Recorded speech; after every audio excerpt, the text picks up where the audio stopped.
అందరికీ thank you అండి. ఈరోజు మనం సినిమా వాళ్ళ గురించి మాట్లాడుకుందాం. 2 సినిమాని చంపేసే వాళ్ళ గురించి మాట్లాడుకుందాం. 3 మన సినిమా గురించి మాట్లాడుకుందాం. ఓకేనా? ఓకే. కానీ తెలుగు సినిమా అనగానే ఎక్కడ ఏ ఈవెంట్ జరిగినా ఇలా వచ్చేసే ముందు తెలుగు ఆడియన్స్ అందరికీ కూడా థ్యాంక్ యూ సో మచ్ అండి. ఎందుకంటే తెలుగు సినిమా అంటేనే ఒక ఎమోషన్ అనమాట. రీసెంట్గా మీరు చూసే ఉంటారు, వారణాసి మూవీ నుంచి ఆ చిన్న మహేష్ బాబు గారి గ్లిమ్స్ రాగానే మైండ్ పోయింది. అసలు అది మైండ్లో నుంచే పోవట్లేదు. అంటే ఈ దెబ్బతో అవతారు కూడా జై బాబు అనాల్సిందే, అలా ఉందన్నమాట. అది ఆల్మోస్ట్ అంటే తెలుగు సినిమా అనగానే గౌరవంగా నమస్కారం పెట్టేలా చేసింది నందమూరి తారక రామారావు గారు, అక్కినేని నాగేశ్వరరావు గారు. అయితే తెలుగు సినిమా అనగానే గర్వంగా శాల్యూట్ కొట్టేలా చేసింది మెగాస్టార్ చిరంజీవి గారు. అయితే తెలుగు సినిమా అనగానే ప్రపంచంలో మనం ఏ మూలకు వెళ్ళినా నేను తెలుగునిరా అని ధైర్యంగా చెప్పుకునేలా చేసింది మాత్రం ఎస్ఎస్ రాజమౌళి గారండి. ఆయనకి నాన్ స్టాప్గా సక్సెస్ రావాలని మనస్ఫూర్తిగా కోరుకుంటున్నాను. ఇప్పుడు ఆ వారణాసి గురించి ఎందుకు మాట్లాడాల్సి వచ్చిందంటే, ఆ రోజు జరిగిన ఆ గ్లోబల్ ఈవెంట్ అంత సక్సెస్ అవ్వడానికి one of the main reason మన సుమగారికి నిజంగా అసలు మామూలు విషయం కాదు. అంటే అంత పెద్ద ఈవెంట్లో చిన్న అంతరాయం కలిగినా కూడా ఆవిడ మేనేజ్ చేసిన విధానం మాత్రం వేరే లెవెలు. అందుకే సుమగారికి ఒక్కసారి గట్టిగా క్లాప్స్ కొట్టాలి ఆ విషయంలో మాత్రం. అదొక్కటే కాదు, ఈ ప్రేమ అంటే సినిమా కంటే ముందు మీకు అసలు సుమ అంటే ఏంటో చెప్తాను మీకు. అసలు జనరల్గా మీరు Sukumar universe, Lokesh Kanagaraj universe, Sujeeth universe ఇవన్నీ చూసుంటారు కదా. కానీ సుమ యూనివర్స్ అనేది వీటన్నిటికంటే పెద్దది. ఎందుకంటే ఒక డైరెక్టర్ తన ముందు సినిమాకి తర్వాత వచ్చే సినిమాకి మధ్య ఒక లింక్ ఉంటే దాన్ని యూనివర్స్ అంటారు కదా. కానీ ఏ ఇండస్ట్రీకి సంబంధించిన ఏ డైరెక్టర్ సినిమా తీసినా ఆ సినిమాకి సుమ గారి యాంకరింగ్కి మధ్య ఒక లింక్ ఉంటుంది, దాన్నే సుమ యూనివర్స్ అంటారు. అందుకే ఆ యూనివర్సే అన్నిటికంటే పెద్దదనమాట. అసలు సుమ అనే పేరులోనే ఉంది. ఎస్ అంటే సక్సెస్ఫుల్గా, యూ అంటే అల్టిమేట్గా, ఎం అంటే మీనింగ్ఫుల్గా, ఏ అంటే యాంకరింగ్ చేసేదే మన సుమ గారు. మామూలు విషయం కాదు. అంటే జనరల్గా ఒక తెలుగువాడిగా పుట్టి ఎక్కడో కేరళలో ఉన్న వాళ్ళ చేత మనవాడరా అనిపించుకున్న అల్లు అర్జున్ గారు ఎంత గ్రేటో, ఒక కేరళ అమ్మాయిగా పుట్టి తెలుగు వాళ్ళందరి చేత మన అమ్మాయిరా అనిపించుకున్న సుమగారు కూడా అంతే గ్రేట్ అబ్బా. అంటే తను ఒక కూతురుగా వాళ్ళ అమ్మను బాగా చూసుకుంటూ, ఒక భార్యగా తన భర్తను బాగా చూసుకుంటూ, అలాగే ఒక తల్లిగా తన కొడుకు కూతుర్ని బాగా చూసుకుంటూ, ఒక యాంకర్గా ఇంతమందిని ఎంటర్టైన్ చేస్తూ బాగా చూసుకుంటుందంటే అది మామూలు విషయం కాదు. అందుకే ఆవిడకి నేను అంత పెద్ద ఫ్యాన్ అనమాట. నేను సుమగారికి, నేను సినిమాల్లో మీ అందరికీ తెలిసి పవన్ కళ్యాణ్ గారి ఫ్యాన్ అని, కానీ టీవీలో నాకు బాగా ఇష్టమైన యాంకర్ సుమగారు. నేను ఆవిడకి ఫ్యాన్, నేను అందుకు ఫ్యాన్ అనమాట. బేసిక్గా హీరోల్లో ఫ్యామిలీ హీరోలు ఉంటారు, మామూలు హీరోలు ఉంటారు. అలాగే యాంకర్లో కూడా మామూలు యాంకర్లు, ఫ్యామిలీ యాంకర్లు ఉంటారు. ఫ్యామిలీ హీరో విక్టరీ వెంకటేష్ గారు అయితే ఫ్యామిలీ యాంకర్ మన సుమగారు. అంటే తెలుగు సినిమా ఇండస్ట్రీకి అమ్మాయిలు రావాలంటే ఎక్స్పోజింగ్ చేయాలి, లేకపోతే కమిట్మెంట్ ఇవ్వాలి, ఇలాంటి తప్పుడు ప్రచారాలు చేస్తూ చాలామంది చెప్తుంటారు. కానీ టాలెంట్ ఉంటే అవేం చెయ్యక్కర్లేదు అని నిరూపించినటువంటి మహిళ మన సుమగారు. అంటే మెగాస్టార్ చిరంజీవి గారిని చూసి ఎంతమంది అబ్బాయిలు అయితే ఇన్స్పిరేషన్గా తీసుకొని ఇండస్ట్రీకి వచ్చారో, అలా సుమగారిని ఇన్స్పిరేషన్గా తీసుకొని ఇండస్ట్రీకి వచ్చిన అమ్మాయిలు చాలామంది ఉన్నారు. ఆ విధంగా కూడా ఆమెకి హ్యాట్స్ ఆఫ్ చెప్పుకోవాలి. ఒక ఈవెంట్ అంటే ఆల్మోస్ట్ 4 గంటలు నిలబడి ఆవిడ ఒక్కటే ఎంటర్టైన్ చేస్తూ ఉంటుంది. అలాగే ఒక టీవీ షో చేయాలంటే ఆల్మోస్ట్ 14 గంటలు నిలబడాలి. అంటే ఈవెన్ లేడీస్ ప్రాబ్లమ్స్ ఉన్నా కూడా ఆ పెయిన్ ఫేస్ మీద తెలియకుండా ఇంతమందిని ఎంటర్టైన్ చేస్తూ వస్తుంది. అంటే తను నిలబడి ఒక షోని నిలబెట్టగలిగే ఏకైక యాంకర్ మన సుమగారు. ఆల్మోస్ట్ ఇప్పుడు కాదు, 91లో వచ్చారండి. 91 నుంచి, అంటే 34 సంవత్సరాల నుంచి నాన్ స్టాప్గా మనందరినీ ఎంటర్టైన్ చేస్తూ తన ప్రమోషన్స్తో ఎన్నో సినిమాలను సక్సెస్ చేసిన సుమగారికి కూర్చొని కాదు, ఒక్కసారి అందరూ స్టాండింగ్ ఓవేషన్ ఇచ్చి క్లాప్స్ కొట్టాలని మనస్ఫూర్తిగా కోరుకుంటున్నాను.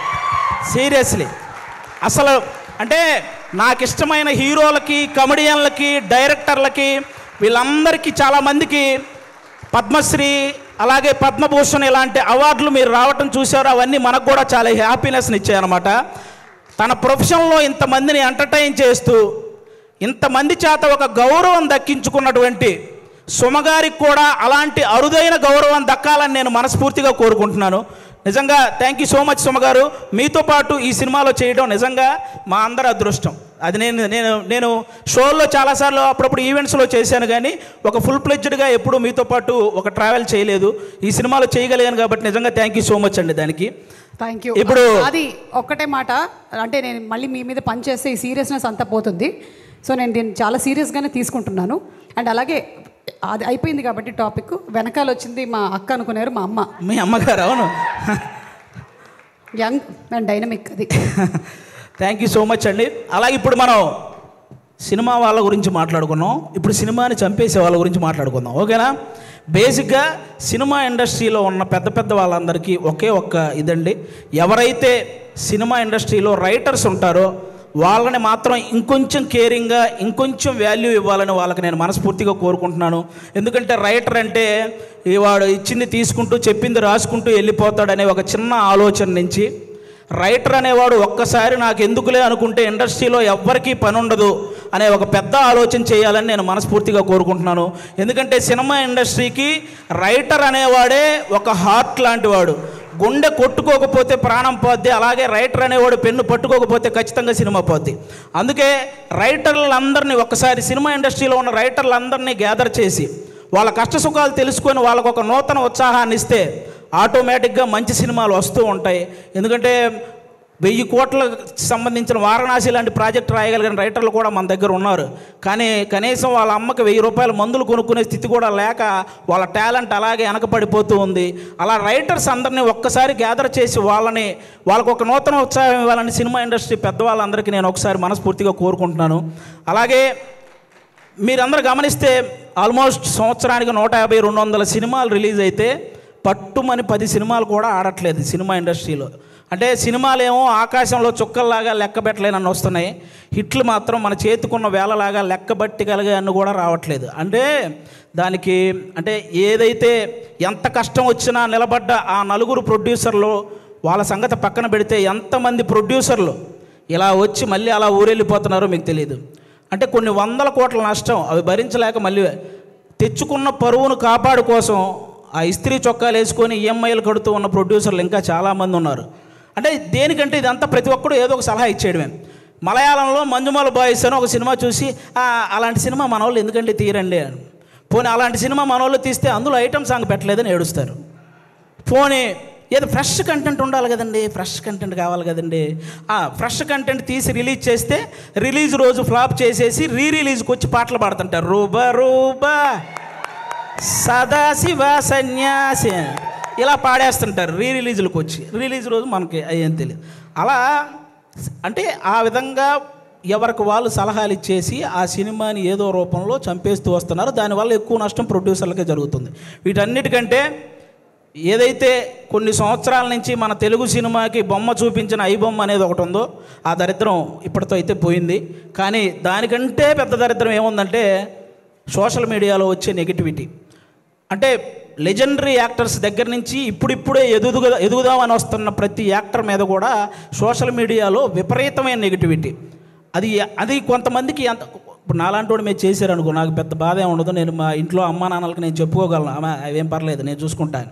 కానీ కొంతమంది అందరికీ అలా ఉండదు. కొంతమంది వాళ్ళ పేరెంట్స్ సెన్సిటివ్ అయి ఉండొచ్చు, ఆ పర్టికులర్ యాక్టర్ సెన్సిటివ్ అయి ఉండొచ్చు. అలా ట్రోల్ చేయడం వల్ల వాళ్ళు మనస్తాపానికి గురైపోయి ఖచ్చితంగా వాళ్ళు చేసే ప్రాజెక్టుల విషయంలో కానీ వాళ్ళు చేసే పనుల విషయంలో కానీ వెనకపడుతూ ఉంటారు. అది మీరు గమనించాలి. నేను ఓన్లీ ఏదో చిన్న చిన్న వాళ్ళ గురించి చెప్పట్లేదు, మన తెలుగు సినిమాని ఆల్మోస్ట్ మన దేశాన్ని తలెత్తుకునేలా చేసిన రాజమౌళి గారు లాంటి వాళ్ళే ఒక పోస్టర్ వదిలితే దాని మీద ట్రోల్ చేసి ఆయన్ను కూడా తలదించుకునేలా చేస్తున్నాం. అరే ఒక అనుకున్న ఈవెంట్లో అనుకున్న టైం ప్రకారం ఒక గ్లిమ్స్ ప్లే అవ్వలేదని ఎమోషనల్ అయ్యాడు. అంటే ఆయనకు ఆ సినిమా పట్ల ఉన్న హార్డ్ వర్క్ గురించి, ఆయనకు ఆ సినిమా పట్ల ఉన్న డెడికేషన్ గురించి మనం హ్యాట్స్ ఆఫ్ చెప్పాల్సింది పోయి అందులో కూడా ఏవో కారణాలు వెతుక్కొని ఎలాగోలాగ ట్రోల్ చేయాలి. అక్కడ తప్పు జరగలేదు అసలు. ఆయన బేసిక్గా నాకు రామాయణం మహాభారతం అంటే చాలా ఇష్టం అని చెప్పిన వ్యక్తి. అలాంటి వ్యక్తి ఎవరైనా రాముడి గురించి నాకు తీసే అవకాశం వచ్చిందని చెప్పిన వ్యక్తి. ఆయన ఆ రోజు హనుమంతుడి మీద అలిగాడే కానీ అవమానించలేదు. ఇది ఒక్కటి అందరూ గుర్తుపెట్టుకోవాలని నేను మనస్ఫూర్తిగా కోరుకుంటాను. ఒకరు కాదు, సినిమా కోసం ఎన్టీఆర్ గారు సన్నబడితే ఆయన మీద ట్రోలింగ్, మన బాలకృష్ణ గారు మాట్లాడితే ట్రోలింగ్, అల్లు అర్జున్ గారు నవ్వితే ట్రోలింగ్, సాయి ధర్మ తేజ్ గారు యాక్సిడెంట్ అయ్యి ఆయనకు మాట్లాడడానికి ఇబ్బందిగా ఉంటే దాని మీద కూడా ట్రోలింగ్. అరే మనం బయట దేశాలకు వెళ్తే జస్ట్ మనం బాహుబలి అంటే కానీ ఓ మీరు ఇండియనా అనే పరిస్థితి ఉండదు. అలాంటి ప్రభాస్ గారి లుక్స్ మీద ట్రోలింగ్, రామ్ చరణ్ గారి చికిరి చికిరి అనే సాంగ్ పక్క దేశాల వాళ్ళు కూడా రీల్ చేస్తున్నారు. అలాంటి ఆ స్టెప్పుల మీద ఇక్కడ ట్రోలింగ్. ఒకరు కాదు, విజయ్ దేవరకొండ గారి మీద మన ఇండస్ట్రీ వాళ్ళే ట్రోలింగ్. అంటే ఒక వ్యక్తి ఇంకా అంతకు మించి ట్రోలింగ్, అంత మానసికంగా ఒక వ్యక్తిని కుంగవేయాల్సిన పనే ఉంది. ఇప్పుడు బాహుబలి, RRR, పుష్ప ఎలాగో ఒక వర్గానికి అర్జున్ రెడ్డి లాంటి సినిమా కూడా అలాగే. అతనికి బౌన్స్ బ్యాక్ అయ్యే టైం కూడా ఇవ్వకుండా అతని మీద అంత ట్రోల్ చేస్తూ ఉంటే అతను ఎంత ఇబ్బంది పడతాడో ఆలోచించాలి. ఒక శ్రీలీల అని ఒక తెలుగు అమ్మాయి ఇక్కడి నుంచి బాలీవుడ్, తమిళనాడు ఇలా వెళ్ళి అన్ని ఇండస్ట్రీల్లో వర్క్ చేస్తుంటే ఆ అమ్మాయి డ్యాన్స్ చేస్తుంది కానీ యాక్టింగ్ పెద్ద. ఇప్పుడు భగవంత కేసరి అనే సినిమా నేషనల్ అవార్డు దృష్టికి వెళ్ళిందంటే బాలకృష్ణ గారి పర్ఫార్మెన్సు, అలాగే అనిల్ రావుపూడి గారి కథతో పాటు శ్రీలీల గారి పర్ఫార్మెన్స్ కూడా వన్ ఆఫ్ ద రీజన్ కదా. అలాంటి అమ్మాయిని అంత బ్లేమ్ చేయడం ఏంటి? ఒకటిగా మెగాస్టార్ చిరంజీవి గారి మీద డీప్ ఫేక్ AI వీడియోలు చేశారబ్బా. ఇంతకంటే దరిద్రం ఏమైనా ఉంటుందా?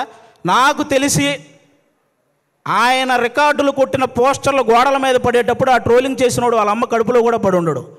అలాంటి వ్యక్తులు వాళ్ళు. ఆయన 3 దశాబ్దాలు 1వ నంబర్ పొజిషన్లో ఉన్నప్పుడు వీడికి అసలు ఒకటంటే ఇలా ఉంటుందని కూడా తెలియదు.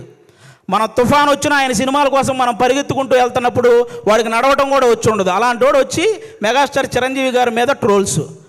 అరే మెగాస్టార్ చిరంజీవి గారు ఒక స్టేట్కో ఒక క్యాస్ట్కో సంబంధించిన వ్యక్తి కాదు, ఒక దేశం గర్వించదగ్గ వ్యక్తి మెగాస్టార్ చిరంజీవి గారు. అలాంటి వ్యక్తి మీద ట్రోలింగ్. ఈ ట్రోలింగ్ ఎందుకు, వీటి వల్ల సినిమా ఎందుకు చనిపోతుంది అంటున్నానంటే, నేను హీరోల మీద ట్రోలింగ్ చేయడం వల్ల, ఇంతమంది స్టార్ హీరోల మీద ట్రోలింగ్ చేయడం వల్ల రేపొద్దున తెర మీద వాళ్ళు హీరోయిజం చూపించినా అది చాలా కామెడీగా అయిపోతుంది నార్మల్ జనాలకు, చూసే వాళ్ళకి. అందుకే ఆ హీరోయిజం ఫెయిల్ అవుతుంది కాబట్టే సినిమాలు ఫెయిల్ అవుతున్నాయి.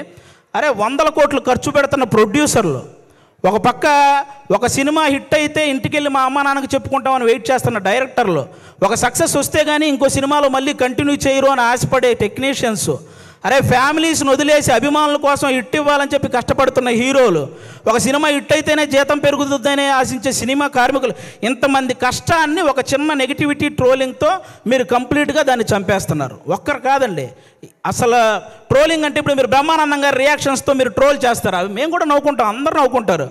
కానీ ట్రోలింగ్ అనేది నవ్వుకునేలా ఉండాలి కానీ నవ్వుల పాలు చేసేలా ఉండకూడదని ఒకసారి ఆ చేసే వాళ్ళకి నేను మనస్ఫూర్తిగా కోరుకుంటున్నాను.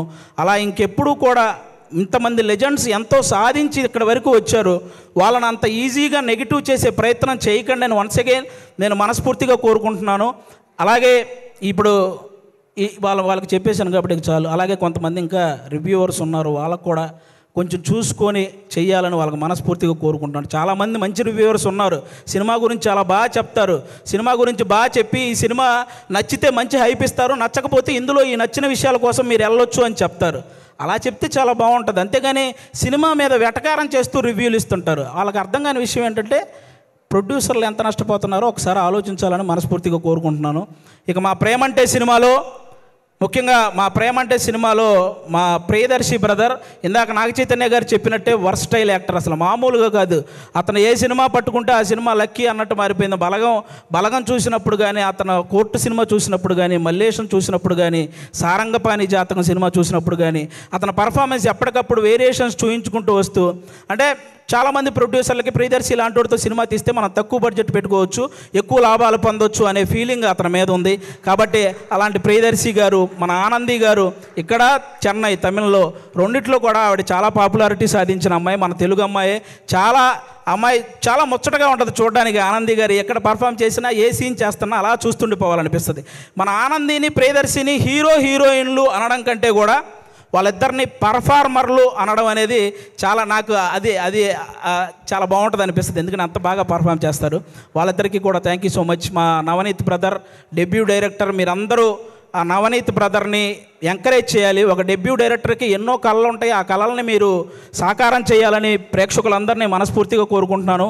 ఈ నవంబర్ 21న థియేటర్లోకి అందరూ వెళ్ళి మా ప్రేమంటే సినిమా చూసి ఎంజాయ్ చేయాలని వన్స్ అగైన్ అందరికీ థ్యాంక్ యూ సో మచ్. ప్రేక్షకులందరూ థ్యాంక్ యూ.